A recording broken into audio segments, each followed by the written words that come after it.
Hello everyone, कैसे हैं आप लोग। उम्मीद करती हूँ कि आप सब ठीक होंगे। तो आज आप सबके लिए मैं लेके आई हूँ हिंदी की ये बुक है और क्लास 6 की है ये। मल्हार इस बुक का नाम है। मैं इसमें आज आपको बताऊंगी यशोदा और कन्हैया जी के बारे में, जिसमें जब सारे लोग कंप्लेन करते हैं, उनके सखा और उनकी जो मम्मियाँ होती हैं वो कंप्लेन करती हैं, यशोदा के पास आते हैं कि तुम्हारा जो बेटा है वो हमारा माखन चुरा चुरा के खाता है।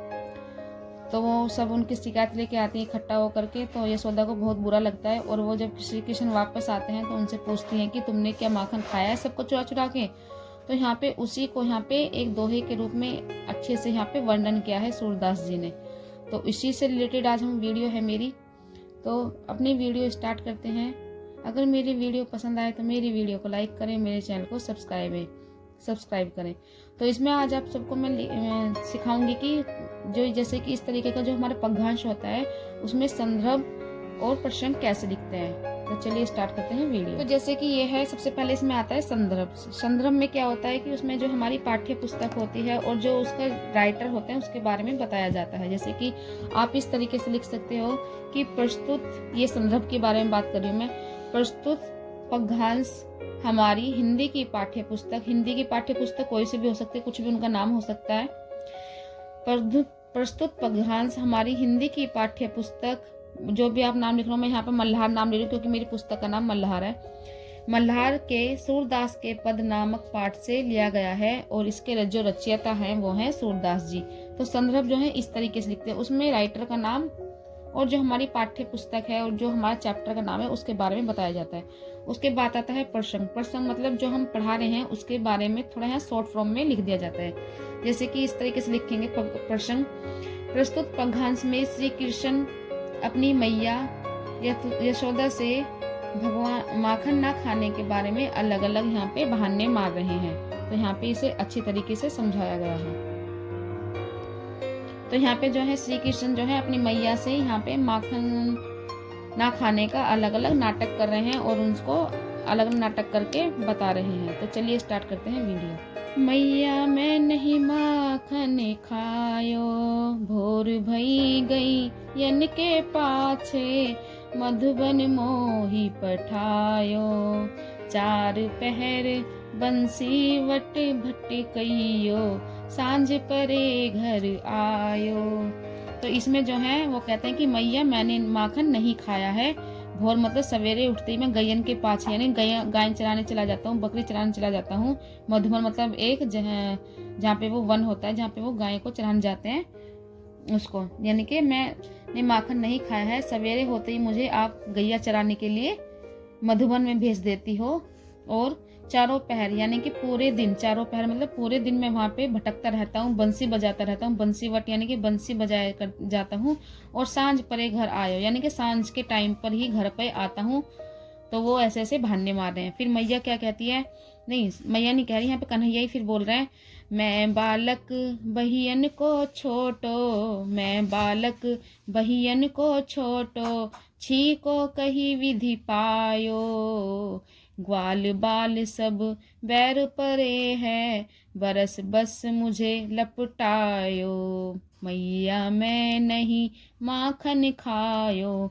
तो यहाँ पे जो श्री कृष्ण है वो क्या कहते हैं, मैं बालक बहियन का छोटा, यानी कि मैं तो बालक हूँ, मेरी बाहें तो बहुत छोटी हैं। और जो छीका होता है जहाँ पे वो मक्खन लटका के रखते हैं, छत के ऊपर एक कुंदा बना दिया जाता है, उस पर वो हंडिया रखी जाती है, मटका रखा जाता है, उसको बोलते हैं छीका। तो वो क्या कह रहे हैं, मैं बालक हूँ, मेरी बाहें तो बहुत छोटी हैं। और छीका कितने ऊपर लटकाया जाता है, छीका जो है वो कितने ऊपर लटकाया जाता है, मैं वहां तक कैसे पहुंच सकता हूँ। और जो सारे ग्वाल बला है यानी कि जो उनके सहेली हैं, सखा हैं उनके, वो सब उनसे जलते हैं। और इसलिए मेरे जो मुंह पर है, मुख पर यानी कि मेरे मुंह पे जबरदस्ती यानी कि जो माखन लगा दिया है, लपेट दिया, जिससे कि जो सारा इल्जाम है वो मेरे ऊपर आ गए। इसलिए वो क्या बहाने मार रहे हैं, वो नाटक कर रहे हैं कि मैं तो बालक हूँ छोटा सा, तो मेरे हाथ छीके तक कैसे पहुंच जाते हैं।